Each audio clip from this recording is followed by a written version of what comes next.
중에서 예수님께서 가룟 유다를 이제 제자로 선택하시면서 가룟 유다가 주님을 배반할 것에 대해서 말씀을 하시는데, 왜 예수님께서 가룟 유다를 제자로 선택하셨는가를 이제 7가지를 말씀드렸습니다. 그 예수님께서 가룟 유다를 선택하신 것은 첫 번째, 예수님께서 그 하나님 아버지의 말씀에 절대적으로 순종하기 위함이었다. 그것은 시편 41편 19절의 말씀대로 나와 같이 떡을 먹던 자가 내게 발꿈치를 들었다는 말씀으로 예수님 가까이 있으면서 주님을 배반할 자가 기록되었기 때문에 그 말씀의 예언을 성취하기 위해서 예수님이 순종하셨다는 것이고, 두 번째는 예수님께서 전지하시다는 것을 보여주는 것이라고 했습니다. 예수님 이미 앞으로 일어날 3년 반 뒤에 있을 일에 대해서 정확하게 알고 계셨고, 그리고 그 예수님의 전지하심을 따라서 가룟 유다를 선택했다는 것입니다. 세 번째는 예수님께서 무죄하심을 증명할 자로서 가장 가까이 있는 가룟 유다를 통해서 그분의 무죄하심이 드러났습니다. 흔히들 사람이 멀리서 보면은 괜찮은 것 같지만 가까이 가면 갈수록 그 사람의 허물이 그대로 드러납니다. 숨길 수가 없습니다. 근데 예수님과 가까이 있으면서 가장 가까이 있으면서도 그 가룟 유다가 마지막에 죽기 전에 한 말이 내가 무지한 피를 팔았다라고 양심 고백을 하고 죽습니다. 이것을 통해서 그분은 그 배신자의 입에서까지 무죄하심이 드러났다고 하는 것을 위해서 가룟 유다를 선택했다는 것입니다. 그리고 네 번째는 그분의 사람들을 사랑하시되 끝까지 사랑하신다는 그 말씀을 보여주기 위해서 가룟 유다를 선택했습니다. 제자들도 사랑하셨고, 또 3번이나 주님을 부인했던 베드로도 끝까지 사랑하셔서 그를 돌이키도록 하셨다는 것, 그리고 가룟 유다를 향해서도 사실 그분이 차별하지 않았다는 것입니다. 처음부터 자신을 배반할 것을 알고 계셨지만 다른 제자들이 전혀 눈치채지 못할 정도로 차별하지 않았고 마음으로도 미워하지 않았다는 것을 볼 때 그분의 사랑이 어떠한지를 우리는 알 수 있습니다. 그래서 로마서 5장에 있는 말씀대로 우리가 아직 죄인 되었을 때 그리스도께서 우리를 위해 죽으심으로 하나님께서 우리에 대한 자기의 사랑을 확증하셨다. 우리가 아직 죄인 되었을 때 우리를 사랑하셨고, 또 가룟 유다처럼 끝까지 주님을 배반할 것을 아시고서도 마지막에 겟세마네 동산에서 잡으러 온 그 유다를 향해서 친구여 너의 할 일을 속히 하라. 주님의 그 사랑은 참 놀랍습니다. 우리의 어떠함에 상관하지 않고 우리 사람의 사랑과 다르다는 것을 여기서 볼 수 있게 합니다. 그리고 이러한 그 가룟 유다를 선택함에 있어서 죄가 어떠함이 분명히 드러나게 했습니다. 죄가 얼마나 사악한가를 보여주었습니다. 가장 가까이 무지하신 분, 순결하시고 거룩하신 분 옆에 있으면서도 그 죄는 죄를 버리지 못하고 그 자기의 고집대로 간다는 것입니다. 그리고 죄가 얼마나 기만적인가. 죄는 속입니다. 그리고 정말 악합니다. 죄는 그 가룟 유다의 속마음은 어쩌면 처음부터 배반하는 마음이고 형편을 살피고, 그리고 그의 속에 있는 탐욕이 전혀 다른 제자들이 알아채지 못할 정도로 끝까지 제자들은 몰랐습니다. 설마 가룟 유다가 주님을 배반하랴. 그들은 아무도 의심하지 않을 정도로 가룟 유다는 철저하게 다른 사람을 속였습니다. 자기 자신도 속였는지 모릅니다. 자기도 스스로 제자인 것처럼 스스로 그가 얼마나 악한지를 몰랐을지도 모릅니다. 그리고 그 가룟 유다를 통해서 죄가 얼마나 보편적인가, 가룟 유다에게 있는 그 배신하는 마음, 배은망덕하는 마음, 그것이 그 유다에게만 있는 것이 아니라 우리에게도 있다는 것, 나에게도 있다는 것. 내가 얼마나 탐욕적이고 그리고 은혜를 잊어버리는가. 하나님의 은혜도 잊어버리는데 감히 사람의 은혜를 잊어버리는 건 당연합니다. 이 세상에 사람들이 살면서 씻을 수 없는 상처를 주는 것 중에 하나가 배신하는 것입니다. 나는 정말 너를 믿었는데 어떻게 나에게 이럴 수 있니? 그것은 약도 없습니다. 근데 이것이 일반 사람들에게 흔히 나타나는 그러한 죄의 증상입니다. 이러한 것들을 보면서 예수님은 가룟 유다를 제자로 선택하셔야 했던 그 이유를 우리는 살펴볼 수 있습니다. 자, 오늘은 요한복음 7장인데 7장을 들어가기 전에 그 여호와의 7절기를 다시 한번 이제 복습을 하겠습니다. 몇 번이나 했기 때문에 다 알고 계시지만, 그럼 왜 이 7장을 하는데 여호와의 7절기를 살펴보는가? 근데 7절기 중에서 마지막 초막절에 대해서 중점적으로 말씀을 드리겠습니다. 그래서 제목은 초막절의 교훈과 적용에 대해서 살펴보겠습니다. 그 초막절은 하나님께서 이스라엘 백성을 출애굽하고 나서 1년에 있을 절기, 7절기를 말씀하실 때 마지막 7번째 절기입니다. 그리고 이것이 이스라엘 백성이 출애굽하고 나서 이제 그 출애굽기 23장과 34장에 그 기록되어 있는데, 레위기 23장에 이제 7절기가 다 나옵니다. 근데 출애굽기에는 이제 그 23장과 34장에는 이제 초막절을 수장절 이라고 이렇게 해서 나옵니다. 똑같은 것입니다.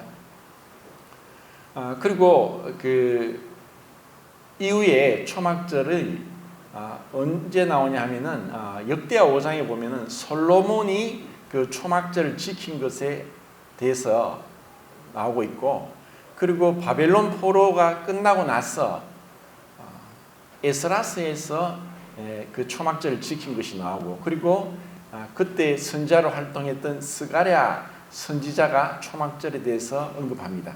이것이 다입니다. 그런데 복음서에는 딱 한 번 나옵니다. 어디에 나오느냐? 요한복음 7장입니다. 그러면은 마태, 마가, 누가 복음에는 그 초막절에 대한 언급이 전혀 없습니다. 그럼 왜 그 공간 복음서에는 초막절에 대한 언급이 없고 요한복음에만 나오는가? 그것을 오늘 그 여호와의 7절기를 처음부터 복습하는 의미로 한번 보면서 초막절이 요한복음 7장에 기록된 것에 대해서 한번 의미를 짚어보도록 하겠습니다. 자, 슬라이드 보시면서 이제 그 제가 글자가 안 보이니까 성도님들이 앞에 있는 글을 그 화면에 이제 읽어 주시면은 제가 또 설명하겠습니다. 자, 첫 화면에 이제 읽겠습니다. 시작. 정월 14일 저녁은 여호와의 유월절이요 이날 15일은 여호와의 유월절이니 7일 동안 너희는 무교병을 먹을 것이요 그 첫날에는 너희가 성으로 모이고 아무 노동도 하지 말며 너희는 7일 동안 여호와께 화제를 드릴 것이요 제7일에도 성으로 모이고 아무 노동도 하지 말지니라. 네. 그 유월절과 무교절을 같이 이제 말씀하고 있는데 1월 14일이 이제 유월절이고, 그것이 애굽의 바로 왕과 바로의 그 신하들, 애굽 사람들에게 내린 10번째 재앙입니다. 430년 동안 이스라엘 백성이 처음에 그곳에 갈 때는 75명의 한 대가족이 그곳에 갔지만 430년이 지나면서 하나님은 그 75명의 야곱의 가족을 그 200만 명이 넘는 한 민족으로 성장을 시키셨습니다. 그렇게 했던 여러 가지 이유가 있습니다. 왜냐하면은 그 하나님의 그 구원에 있어서 처음에 시작은 미약하지만 나중은 창대하다는 것을 보여주고 있고, 그리고 야곱의 그 75명의 그 가족이 그렇게 그 짧은 시간에 한 민족, 한 국가로까지 성장할 수 있기 위해서 애굽이라는 그 당시에 최강의 강대국인 경제력, 군사력, 그리고 뭐 여러 가지 치안력을 그 힘입어서 그 한 민족으로 성장할 수 있는 토대가 되도록 하셨다는 것입니다. 그리고 또 한편으로는 그 당시에 우상을 섬겼던 애굽의 바로 왕과 그들의 그 애굽 사람들로 하여금 하나님이 여호와이시고 참 하나님이심을 증거하기 위해서 하나님께서는 이스라엘 백성을 특별히 이제 모세를 통해서 그들에게 증거하셨다는 것입니다. 그리고 하나님은 그 아브라함 때부터 말씀하시기를 너희 후손들이 4대 만에 이 땅에 돌아올 것인데 그때 그 가나안 땅에 있는 7 족속들의 죄악이 그때 심판을 받을 것에 대해서 이미 400년 전에 아브라함을 통해서 그러니까 400년이 아니라 750년 전에 아브라함에게 말씀을 하셨습니다. 그것은 가나안 땅의 7 족속은 참으로 악했습니다. 어쩌면 인류 역사에서 나타난 모든 죄악들이 그들에게서 나타났고, 또 그것을 하나님은 방관하신 것이 아니라 오래 참으시면서 기다리시고 그들에게 심판을 오래 참고 회개하기를 기다리셨다는 것을 우리는 볼 수 있습니다. 그리고 하나님이 이스라엘 백성을 이끌어내시면서 그들에게 참 하나님을 어떻게 예배하는가, 어떻게 그분 앞에 제사를 드리는가, 그리고 그분이 어떠한 분인가를 증거하기 위해서 하나님은 이스라엘 백성들을 한 나라가 되게 하고 그리고 애굽에서 구원시키십니다. 여러 가지 하나님의 구원에 있어서는 단순히 이 이스라엘 백성을 애굽에서 구원하셔서 가나안 땅에 들어가게 하기 위한 것만이 아니란 것입니다. 그래서 이것을 좀 더 이제 우리에게까지 적용시키면은 이제 유월절은 곧 이 고린도전서에 있는 말씀대로 그리스도께서 유월절 어린 양이라는 것을 분명히 말씀합니다. 그리고 여기서 우리가 모든 걸 다 살펴보지 못하지만 2가지를 봐야 되는데, 아무 노동도 하지 말라는 말씀이 계속 반복됩니다. 그래서 안식을 지키라는 거죠. 그리고 화제를 드리라는 것입니다. 이것은 굉장히 상반되는 것 같습니다. 아무 노동도 하지 말라고 하는 것이 어떠한 것도 하지 말고 정말 그 고목나무처럼 가만히 있으라는 것이 아니라 화제를 드리는 것, 하나님 앞에 제사 드리는 것에 있어서는 그것은 노동으로 보지 않았습니다. 여기서 노동은 아담이 범죄하고 나서 가시와 엉겅퀴를 내고 네 이마에 땀이 흘러야지 먹고 살 것이라고 하는 그 심판의 한 그 모습이 바로 노동입니다. 이전에 죄가 들어오기 전에는 노동하지 않아도 되었습니다. 하나님이 주신 모든 것이 풍족했고 그들은 그냥 하나님이 주신 것을 즐길 수 있으면 되었습니다. 근데 죄가 들어오고 나서 땅은 너로 인하여 저주를 받아서 가시와 엉겅퀴를 낼 것이요 너는 이마에 땀이 흘러야 먹고 살 것이라는 그 저주 때문에 그들이 노동이 필요했다는 것입니다. 그런데 이제는 그들에게 아무 노동도 하지 말라는 것입니다. 아무 노동도 하지 말라는 것은 더 이상 이제 우리가 그 율법주의와 상관이 없다는 것을 의미하는 것이 아니고, 그리고 화제를 드리라는 것은 더 이상 율법 폐기론을 얘기하는 것이 아니라는 것을 보여줍니다. 아무 노동도 하지 않는 것은 어떻게 보면 우리 인간이 쉽게 할 수 있는 것 같지만 제일 어려운 것이 아무것도 하지 말고 가만히 있으라는 것입니다. 오늘도 이제 아침에 제가 일찍 왔는데 벌써 예풍이가 벌써 와 있어요. 근데 예풍이가 가만히 있질 않아요. 이리 뛰었다 저리 뛰었다. 이 더운 날씨에 우리가 한번 예풍이 한 10분의 1만 뛰었으면 몸살이 날 겁니다. 근데 예풍이 뭐 가만히 앉아 있으라고 하면은 그 고문입니다. 아이들이 힘이 넘치니까 이리 뛰고 저리 뛰고 하는 거예요.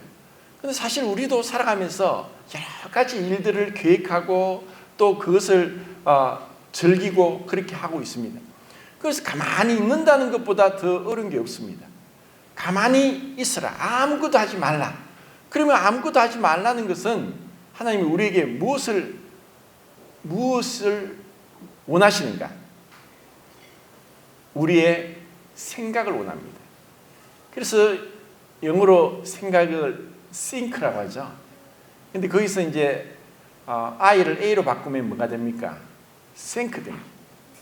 감사가 나옵니다.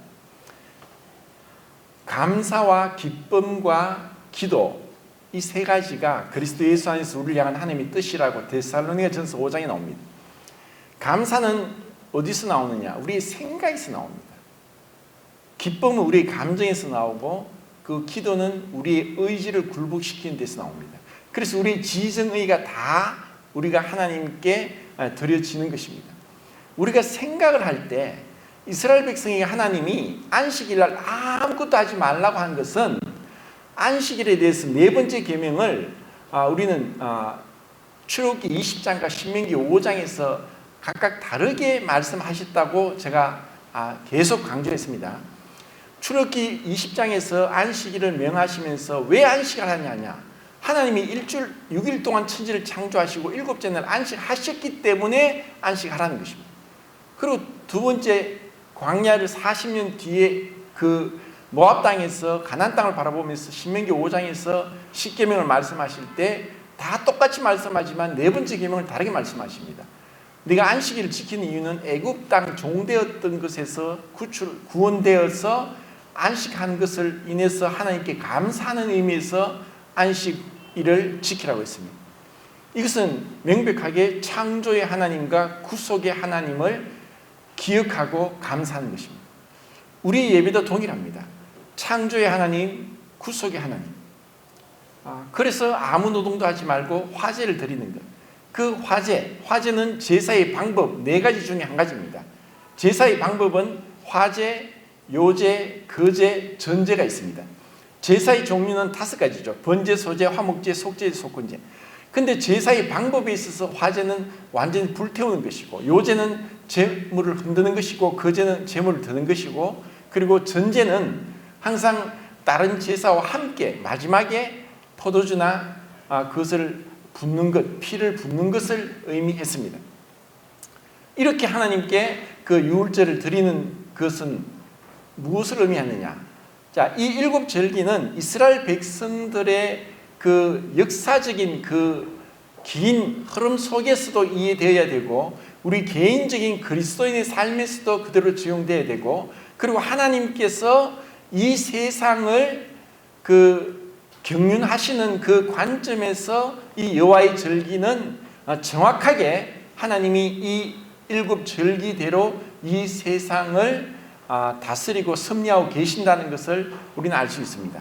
그래서 이스라엘 백성의 처음 출발이 이제 애굽에서 탈출해서 유월절로 시작했듯이 우리 그리스도인의 처음 출발도 그리스도의 십자가로 인해서 어린 양 대신 그리스도를 우리가 믿음으로 우리가 죄 용서 받고 그리스도의 삶을 시작하는 것입니다.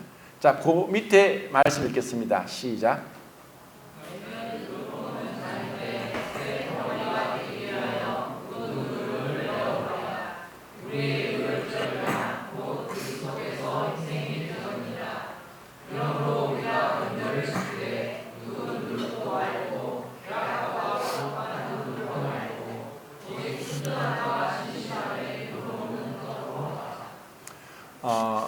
이제 그들이 구원받고 나서 죄의 형벌로부터 구원을 받았지만 죄의 권세 또는 죄의 오염이라고도 하는데, 죄의 권세와 오염으로부터 구원받아 가는 것이 구원받은 자의 삶입니다.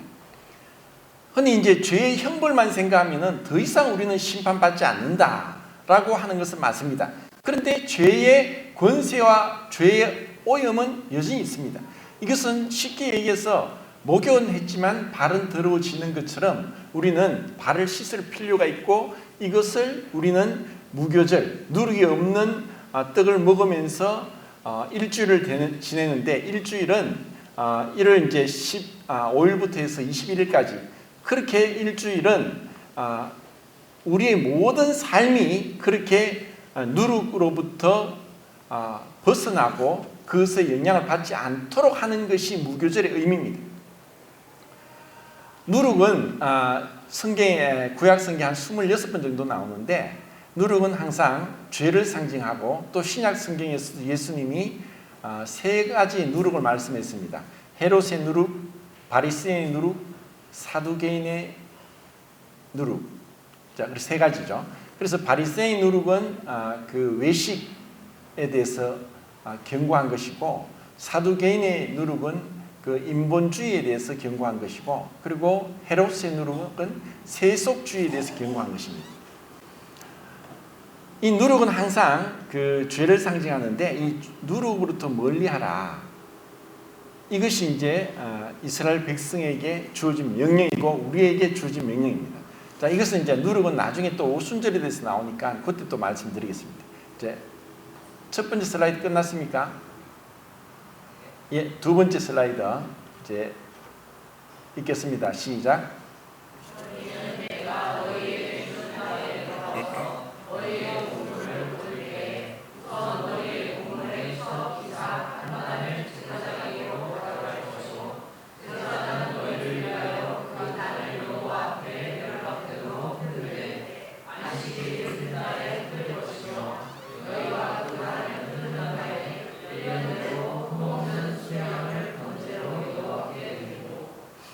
예, 이것은 이제 초실절인데, 이것은 그 밀인지 보리인지 하여튼 추수를 하고 나서 그 첫 이삭을 요제로 흔드는 것을 얘기하는데, 이것이 이제 그 유월절 안식일 이튿날이기 때문에 예수님의 그 부활을 상징한다고 볼 수 있습니다. 자, 그 다음 말씀 읽겠습니다. 시작.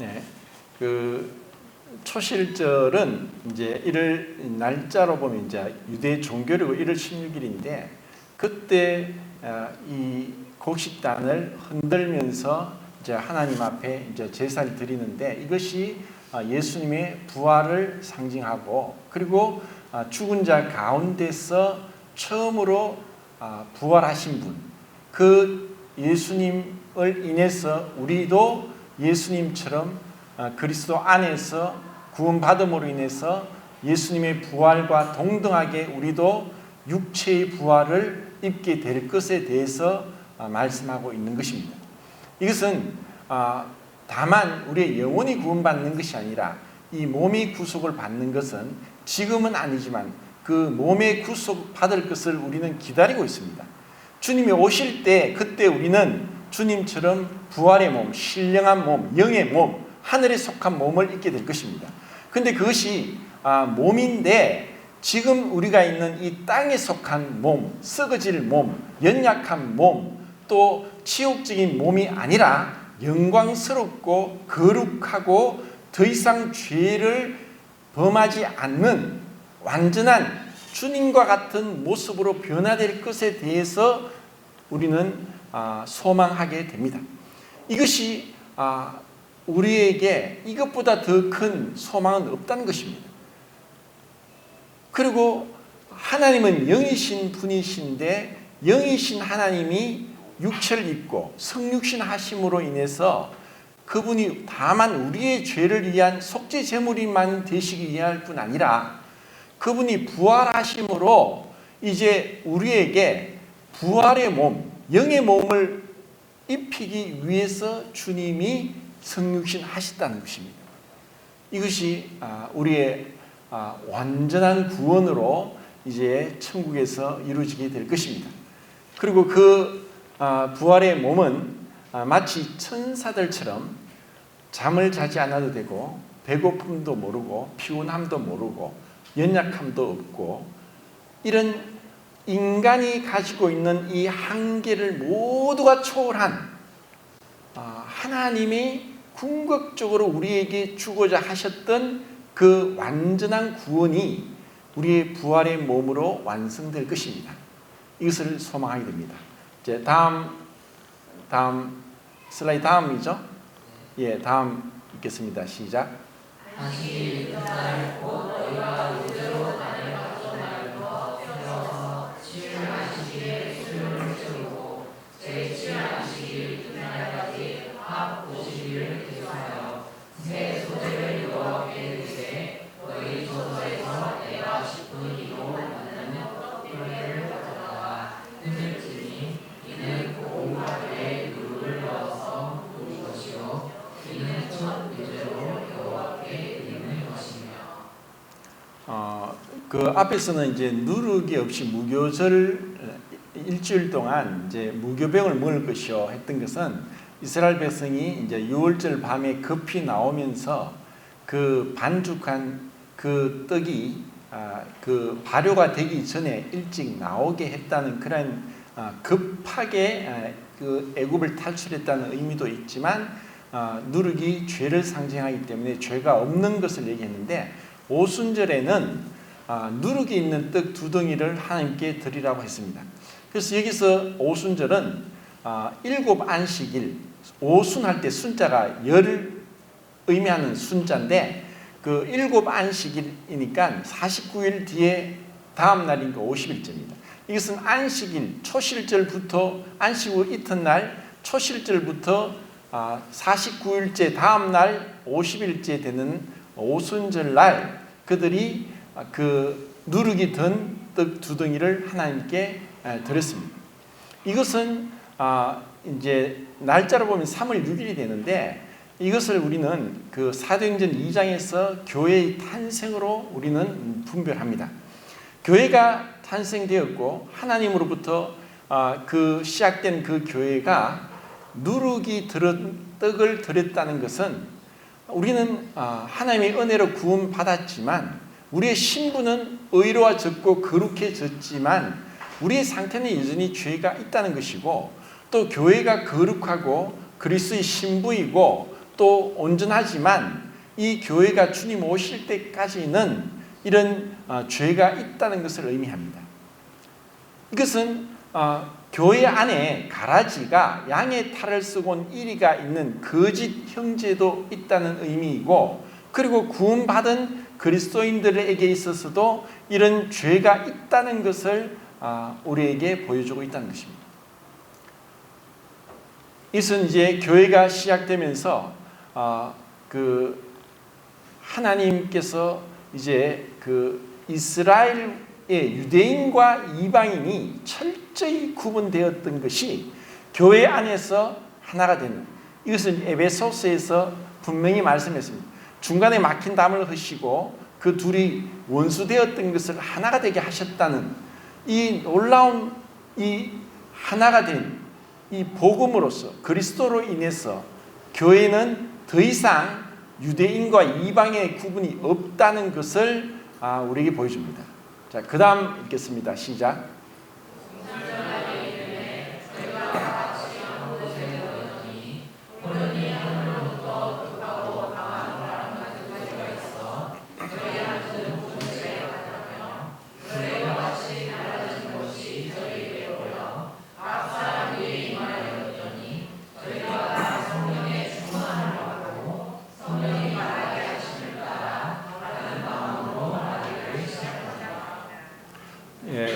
이제 그 성령에 대해서 이제 언급이 나오는데 구약 성경에는 이제 그것이 사실 다 가려져 있었고 또 분명히 드러나지 않았습니다.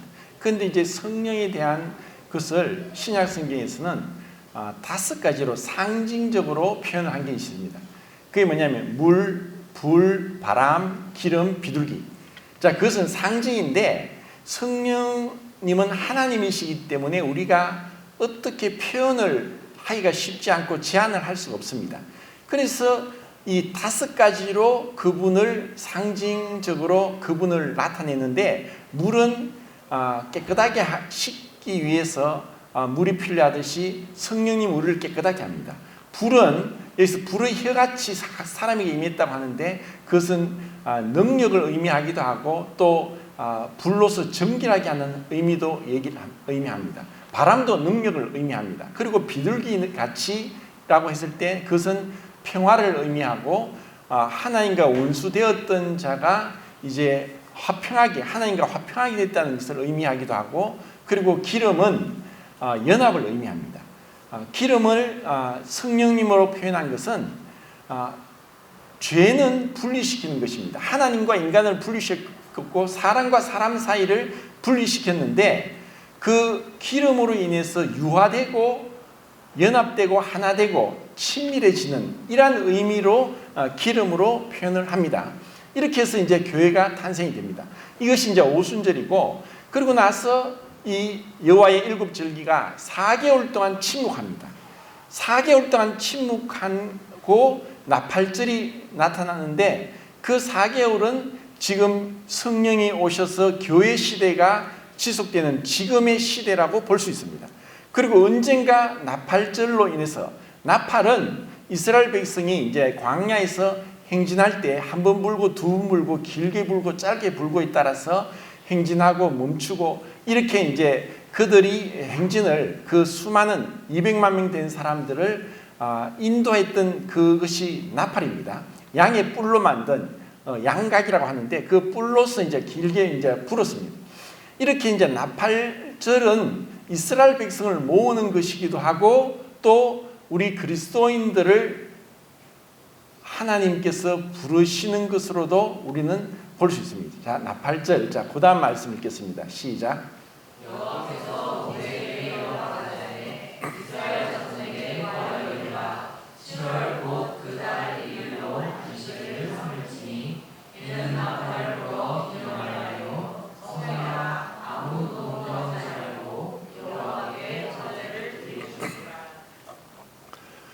여기 또 아무 노동도 하지 말고 7월 1일 날 그들에게 있어서 하나님의 구원에 있어서 우리의 어떠한 행동도 우리의 어떠한 그 선행도 업적도 아무런 필요가 없다는 것이고 하나님께서 전적으로 하신다는 것을 보여주고 있고, 그리고 그것을 우리가 믿음으로 받아들이라는 그런 의미로 볼 수 있고, 그리고 이 나팔절 때 이스라엘 백성을 모았듯이 하나님은 그리스도인들을, 구원받은 그리스도인들을 모으신다는 것이고, 그리고 그 나팔이 불 때 우리가 주님 앞으로 나아갈 수 있는 놀라운 일이 일어날 것에 대해서 상징적으로 보여주고 있습니다. 그 다음 말씀 읽겠습니다. 시작. 주께서 명과 천사장의 소리와 하나님의 나팔로 친히 하늘로조차 명하시니 그리스도 안에서 죽은 자들이 먼저 일어나고 그 후에 우리 살아남은 자도 저희와 함께 구름 속으로 끌어올려 공중에서 주를 영접하게 하시니 위하여 우리가 항상 주와 함께 있으리라. 그 데살로니전서에서 이제 그들이 주님의 강림하심을, 다시 오심을 기다리고 있었고, 또 이것이 잘못 또 오해가 되어서 이제 주님 오실 때 다 되었으니까 우리는 그냥 그분이 오시면 기다리면 된다고 하면서 일종의 이제 방탕함도 일어났었던 것 같습니다. 그래서 이제 이것을 다시 바로 잡고 오해를, 잘못된 가르침을 바로 이제 가르치기 위해서 이 서신서가 기록되었는데, 주님이 오실 때에 그때 우리는 언젠가 분명히 그날이 올 것입니다. 그리고 그때 우리는 갑자기 변화될 것이고 그분께로 끌려 올라가게 될 것입니다. 우리가 그때까지 죽지 않고 살아있다면 우리는 죽음을 보지 않고 마치 에녹이 하늘로 올라간 것처럼, 엘리야가 불병거를 타고 하늘로 올라간 것처럼 우리는 그렇게 하늘로 올라가게 될 것입니다. 이것은 어떤 사람도 어떤 누구도 이렇게 할 수 있는 자가 없습니다. 주님이 아니면 불가능합니다. 주님께서 성천하셨듯이 주님께서 믿는 우리를 그렇게 하늘로 데려가실 것입니다. 자, 그 다음 말씀 시작.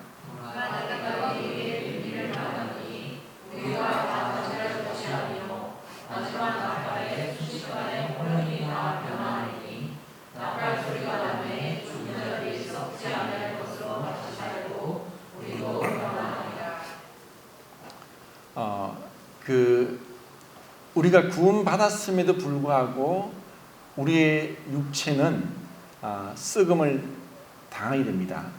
이것이 이 썩음만은 이야기하는 것이 아니라 연약함, 질병, 그리고 여러 가지 어떤 죄와도 연관되어 있는 이 몸이 언젠가는 변화될 것입니다.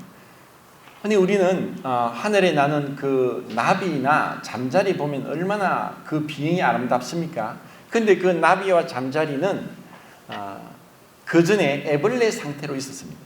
그 애벌레는 사실 나비와 잠자리의 그 아름다운 그 날개와 그 하늘을 비행하는 것을 비했을 때 너무나 비교가 안 될 정도로 비천합니다.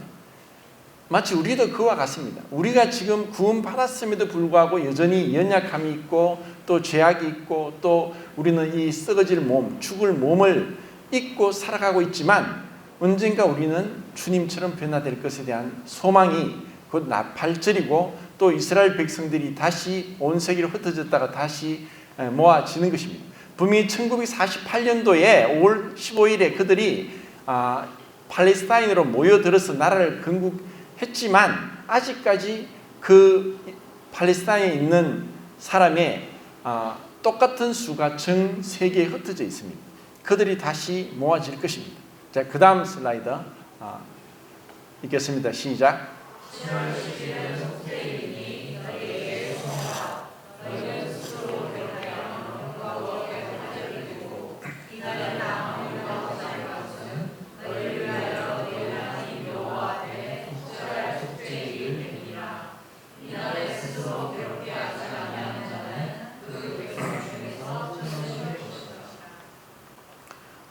대속죄는 7월 10일이고 하루를 얘기했습니다. 그리고 이것에 대해서 자세한 것은 레위기 16장에 나옵니다. 이 대속죄일 날 1년에 한 번 있는 그 속죄일에 대해서는 우리가 많이 교제했기 때문에 여기서 특별히 우리가 주의 깊게 봐야 되는 것은 스스로 괴롭게 할 것이요 라는 말씀이 대속죄일에만 나옵니다. 이것의 의미는 금식을 얘기합니다. 스스로 괴롭게 하라는 것은 왜 이 스스로 괴롭게 하고 이날 금식까지 하느냐?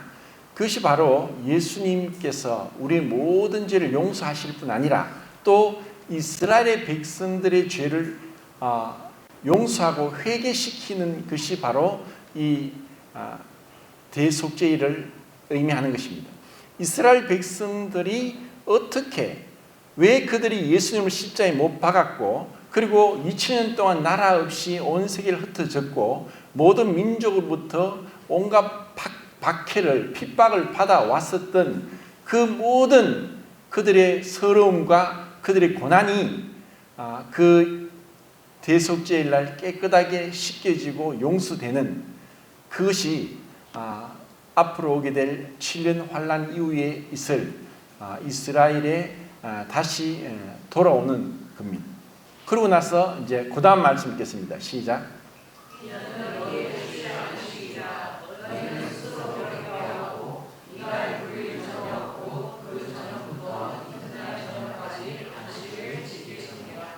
네, 그 다음 말씀 시작. 그리스도께서 장래 좋은 일에 대하사로사 손으로 짓지 아니하고 이 창조에 속하지 아니한 더 크고 온전한 장막으로 말미암아 염소와 소화제의 피로 아니하고 오직 자기 피로 영원한 속죄를 이루사 만번의 성소에 들어가셨느니라. 분명히 이제 유월절에서 어린 양을 그 희생 제물로 해서 그들이 애굽을 탈출하게 되는데, 이제 또다시 이제 대속죄일 날 그들로 하여금 이런 예수님의 그 염소와 송아지 필요하지 않고 오직 자기 피로 영원한 속죄를 이루시는 것에 대해서 말씀하는 것은 이스라엘 백성들이 민족적인 회개와 용서가 있을 것에 대해서 말씀합니다. 그래서 이스라엘 백성들이 다시 돌아오는 것은 곧 하나님께서 이스라엘 백성의 선조인 아브라함에게 또 이삭에게 야곱에게 하신 그 약속을 지키기 위함입니다. 이것을 하나님은 그 말씀대로 약속하신 대로 그대로 그들을 회복시켜 주시고 또 그들에게 이 놀라운 그 땅에 대한 약속을 성취시키는데 그것이 바로 이제 초막절입니다. 시간이 이제 4분 남았는데 초막절에 대해서 이제 4분 동안 또 교제해 드릴 것 같습니다. 이제 그 다음 슬라이드를 보고 읽겠습니다. 시작.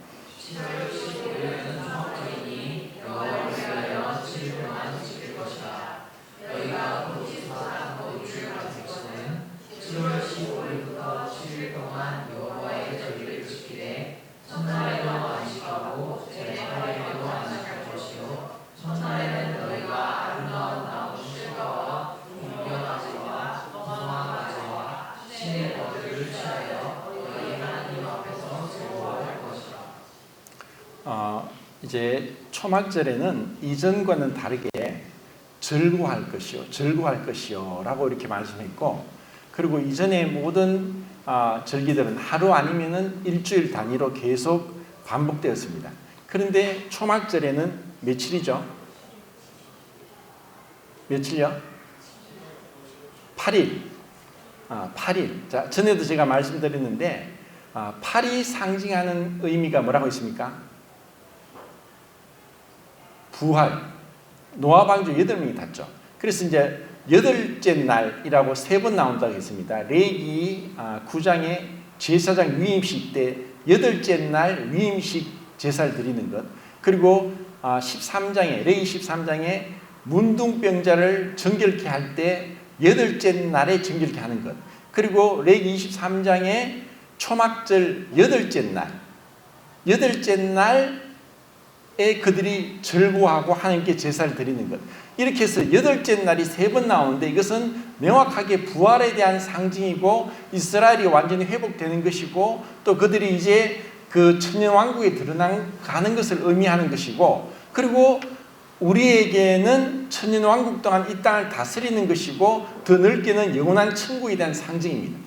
이 8째 날은 더 이상 우리가 슬퍼하는 것이 아니라 기뻐하고 즐거워하는 것이고, 그리고 아름다운 가지, 종려나무 가지, 무성한 가지, 그리고 버드나무 가지, 이것이 상징하는 것은 아름다움과 또 그 종려나무는 이제 평화를 상징하고 또 무성한 가지는 번영을 상징하고 그리고 버드나무 가지는 신선함을 상징합니다. 버드나무에서 약중 약이라는 아스피린이 이제 버드나무에서 추출이 됩니다. 그러니까 이러한 것들은 이제 하나님께서 원래 그들이 구원을 불러내신 것은 처음에는 구속이지만 마지막은 영광입니다. 그리고 7절기의 마지막 날이 바로 명절 끝날이고 이것이 요한복음 7장에 기록되어 있습니다. 그 명절 끝날에 성령이 부어질 것이고 하나님이 약속하신 즐거움, 그 에덴 동산의 즐거움을 초월한 완전한 즐거움을, 더 이상 눈물과 슬픔과 사망이 없는 그 완전한 즐거움, 하나님 안에서의 평화, 완전한 그 번영, 신선함, 그러한 것들을 우리에게 주고자 하는 것이 바로 이 초막절 마지막 명절 끝날의 8째 날에 이와 같은 것을 명령하신 것입니다. 그래서 우리에게 왜 하나님은 공간복음서에서는 이 초막절에 대해서 말씀 언급이 없었느냐? 그것은 그리스도의 영광이 가려져 있었습니다. 결국 우리의 구원의 목적은 내가 구원받고 천국 가는 것이 아니라 하나님의 영광이라는 것입니다. 그리고 그분의 영광 안에서 우리가 영원토록 그분의 영광을 보고 즐거워하는 것이다. 정말 하나님이 우리에게 주고자 하는 구원의 궁극적인 것이 초막절 8째 날에 이루어지고 있습니다. 자, 이것이 하나님이 이스라엘 백성을 향해 하신 그 궁극적 목적이고, 그리고 우리 그리스도인에게도 그렇게 하실 겁니다. 그리고 그것이 어떠한 즐거움일지, 이 세상의 모든 슬픔을 깨끗하게 씻어버리고 잊어버리게 할 것이고, 우리에게 영원토록 기쁨이 샘솟는, 그리고 말할 수 없는 즐거움 가운데 그분을 영광을 찬미하고 경배하고 기뻐하고 또 그 완전한 안식 가운데 평강을 누리게 될 그 놀라운 그 구원이 우리에게 예비되어 있다는 것입니다. 이상.